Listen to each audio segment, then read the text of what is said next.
guys, welcome back to another video. This is probably going to be happening relatively close to another one I done on the Mazda 6 with that fault there. i-eloop inspection required, and then over here we have our i-stop light flashing. I'm encountering a few people that are commenting on my videos in the relatively recent, saying that they are having problems with this crack, and because of that I put up one just recently where I have only changed the battery and done a battery reset or relearn. Now, according to it's coming from another garage in Dublin. According to the other garage, customer was driving it, bumped off something like a footpath or a curb or a roundabout or something like that, and done a slight little bit of damage over here. And he said not much, it was just a wheel or a wishbone or something along those lines. And as I said in the other video, out underneath the left hand headlight we do have a capacitor that's stuck in here. Again, I'm not very familiar with these things, but we have what we see here is a main fault in powertrain control module. We have DC P0A94 DC to DC converter A performance. Okay, rest of them then have central configuration, battery voltage, stop shaking camera. Battery voltage, according to my hand is moving, the camera is shaking. Battery voltage, and again battery voltage, control module, and DC to DC converter. Maybe that'd be an interesting place to go in for a look at some live data. Is that all I have? Battery voltage again, battery voltage again. I'm going to get out to an inspection, just have a visual here on the car around, and then we'll put it in on a lift and just see what the heck is going on over here. Okay, I'm thinking just as a get-go, I went out and had a look. There's a new starter motor in the car. There also is over the alternator, the covers on the battery terminal positives going to them is off and kind of naked. The same on the starter motor down there. You can see a new tire was fitted over here on this side. So I'd probably say there's a little bit more to this than what meets the eye. We're going to do our generic stall. I'm actually going to erase these faults and just see what... Oh God, I'm at the fault scanning. I'm going to see what comes back in the immediate. So we'll do a quick erase and see where we end up. I do have the ignition on.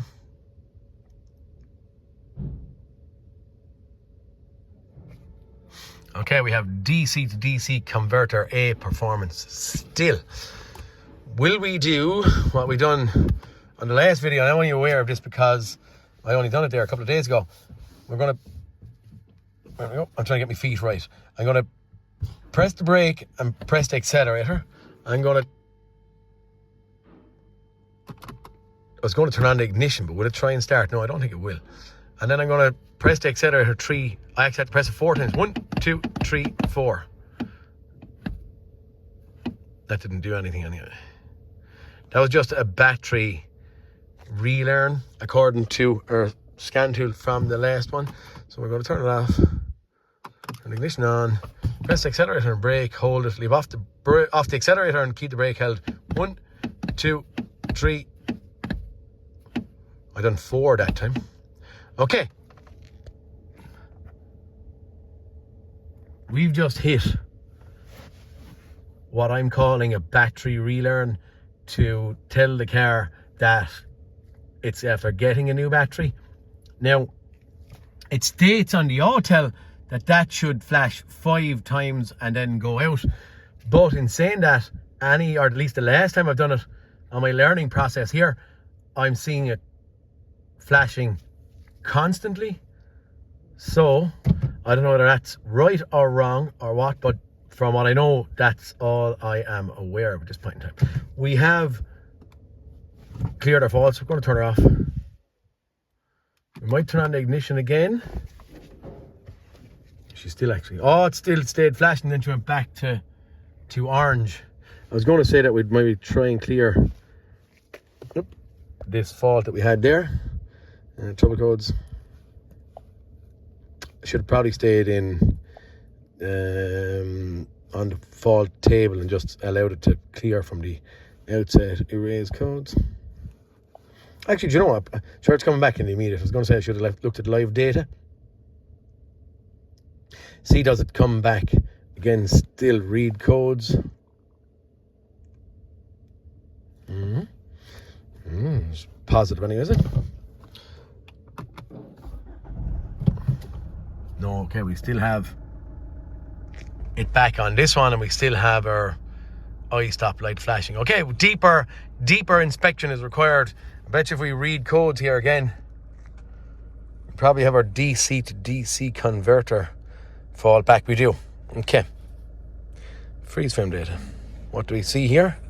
Calculated load 10%, coolant temperature, engine RPMs. Is it giving us anything about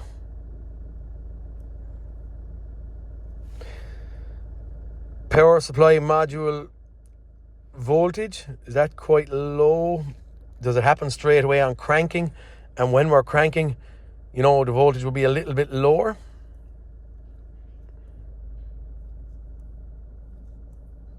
I'm only scrolling down, thinking while watching while thinking. It's kind of all engine related numbers we're seeing there. Total runtime, total distance. Okay, we'll get out, do a little bit more jigging. Just before I go out, done another fast code scan, and here I have and that. Okay, so the powertrain one was coming back, but we have that control module fault as well. I've just gone into DC to DC converter live data here, scrolling down. So I see my input voltage here is 13.5. My output voltage is 11.7 or 8. Scrolling down looking for something. I don't know. I'm not familiar with this stuff, so I don't really know what I'm looking at.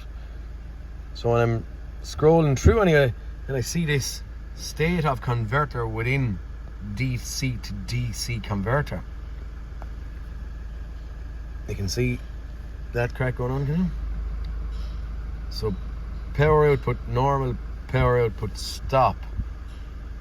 I don't know if that's correct. No, they don't actually do a graph on it. Okay. Thought maybe they might just have done a graph for us to look at, but they don't. I'm going to go and have a look at some stage on a known good, what we call it, and just make sure that that's relatively the same as another one, and that this crack state of converter circuit within the DC to DC converter is or isn't doing that on another known good. That's one of the privileges of having a couple of Mazdas floating around the place, and I have to say, specializing in these yokes has created a gap that, to be honest with you, if ever you're stuck or you want to try something, you can. And having so many bits and pieces around for these at this stage, I'm never, not only cars, but I'm never stuck for parts, because I keep so much stuff around there. For bolt brakes, I have them and stuff, but we'll go in and we'll have a look at this on another one and see what we see. I'm back in the DC to DC converter module. Now, this is the, sorry about the glare, this is the PID we were looking at, state of converter circuit within DC to DC, and that was changing from like ready, not ready, fault, whatever the heck, it was doing all this kind of crazy stuff. Now it's not, most likely not ready for, not as me just at the stall at the car, it's most likely not ready to operate now, because it generally doesn't until the car is working. But in theory, it's telling us that it has the ability to be ready, and this crack is not changing. It's same power output stop, but I would say the car just has to get warm before it decides that we're in a happy state of condition to actually operate. Okay, I brought it up in the air for a look, had a little look around. Looks like the tire just burst, was rubbing off a shock. From the instructions, I don't know why, but your man has gotten, he said, a clutch or a gearbox or something put in this at the same time as this small impact that he said happened. You can see small scuffer marks around here, but nothing astronomical. Now, I'm going into this capacitor in here, or at least as I said there, that's what I believe it is. We should have a DC to DC converter in here.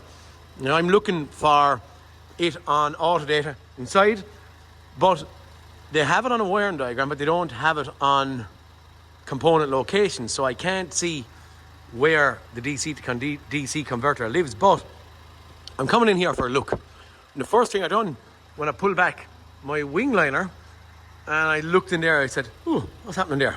So this cover, as you can see, is missing off of this yoke here. So I'm looking in and I'm saying, that's kind of a weird looking setup in there, like a little LED.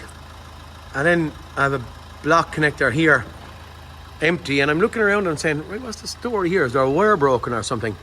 And then when I pull at this and try to just follow, is that weird? They do, I believe, have some kind of markings. Maybe we can't see it there, but I thought I could see like some kind of markings on that, as if there was a connector on it. But yet, that was very snugly, I would have said, and maybe even original looking in there. And probably, that's maybe even where it should sit, but that just looks original. But what would happen if I done that? It turns on the light. That's a kind of a strange thing. Now, if there was a cover on this, the cover can't fit on with that block connector on it. So does that, what does that, I wonder, mean or say to me? That's cool. Well, strange and cool, or cool. But if we got the bang around here, could there be something gone funny inside in that? I was, as I said there, looking for, wait now, a DC to DC converter, but I'm thinking that maybe we might have to go off the bumper here and have a look up around and see what's in these yokes, these boxes. Looks like just fuse box. Could this be a DC to DC converter in here? I suppose we better take off that again. Yeah, that's funny kind of a crack, isn't it? Just looks funny to me. Probably would want to start it again after that was done. It nearly looks like that's official. That's the way it's meant to sit, but what does that do? I don't know, funny. Right, time to start figuring. I jumped in just to see what was happening after I put that wire onto that little thing that lit that LED. And lo and behold, we have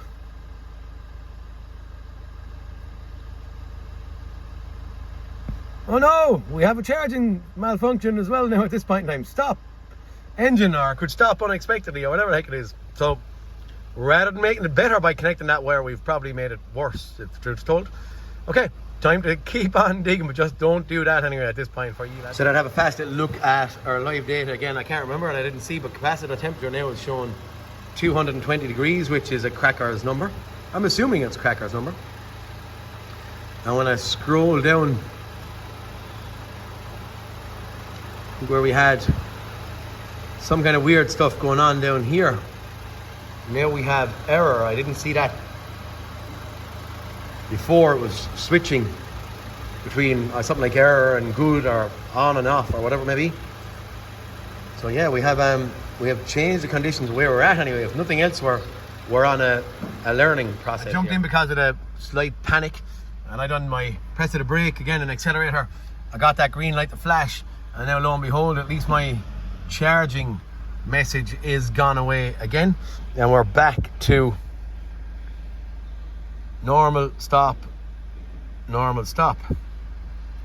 completion. So at least we're back at the same point as where we were earlier on. Okay guys, I don't know where I left off on this thing, but it's a week or two or three or whatever it may be, a good while anyway, where this thing was just thrown to one side, the Mazda, with the DC to the DC converter communication. Now, went out, and while I was disassembling and messing outside of the car, actually looking in here at our capacitor, that's our electric double layer capacitor, while I was in there doing a bit of trying to routing for my DC to DC converter, lo and behold, one of my apprentices walked in and he done a little bit of Google on it, and he actually found that it was in here underneath the seat. Okay, so what do we do? There's a Mazda 6 sitting just there, a good one. So I brought the other one in to locate and or find that yoke, and lo and behold, underneath the seat is the one, and the good one underneath the seat is the one and the bad one. And I went in, couldn't find wiring diagrams, so I just used my power probe, which I'll show you there now in a second. Here's our good one. Just back probing wires to see what the heck was going on there. Could identify stuff, could find what was where, and we were over here looking, and I'll try and explain to the best of my knowledge. Okay. In here, this DC to DC converter, okay, which I've now found, located and changed, we had 12 volts here. This was giving me 15 volts, but on my power probe not showing it as either positive or negative. And when we started the other car, we had this turning positive. We then went looking or trying to pinpoint some of our wires in here. These two bigger wires on that block connector here are 12 volts on both of them, same on both cars. In here then, we were back probing. We have the first one there is a white, second one is red. Both of those are CAN bus. Then we had a ground, and then we had a residual voltage there again. I haven't had a peak out, I only had that out. We had 10 volts and 10 volts on the first two. On the bottom then, we had the third pin in on the bottom was an actual battery feed. And then we had a ground on the bottom, okay? So we had the same stuff on both cars. So at that stage I was saying, right, okay, this isn't a fuse, this isn't, what the heck is going on here? I don't know too much about these DC to DC converters. First time I've ever encountered one of these to try and do a whole lot with. But I had one of these scrapped in my yard because of, as ye know, I'm on Mazdas all the time. So I went out and pure chance in my arm, parts cannon again, flew out, horsed it out of it, plugged this thing into it, and once it's plugged in, lo and behold, every message that I was getting on my dash is gone. So because I had recorded this, I'll try and get in and around.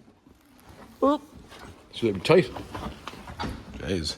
So because I was recording this a couple of weeks or so ago, I'm just wanting to show you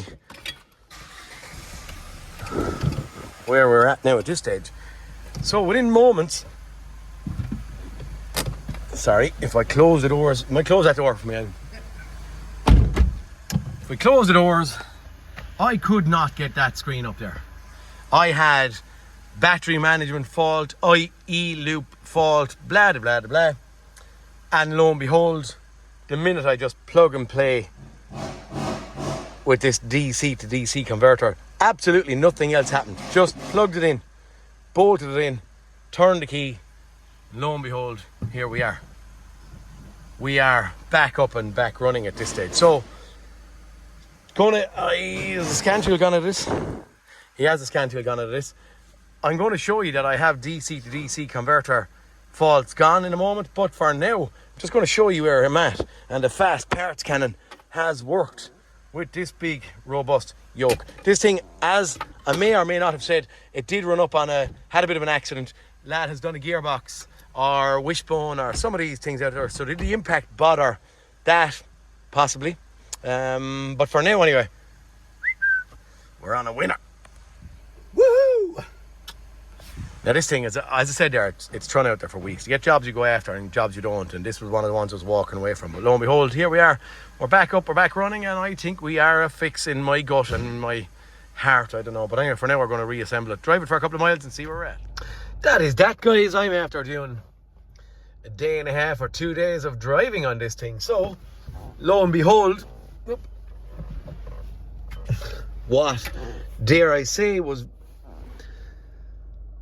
unknown, abnormal, that I wasn't aware about. Every day, as we'd say, is a school day.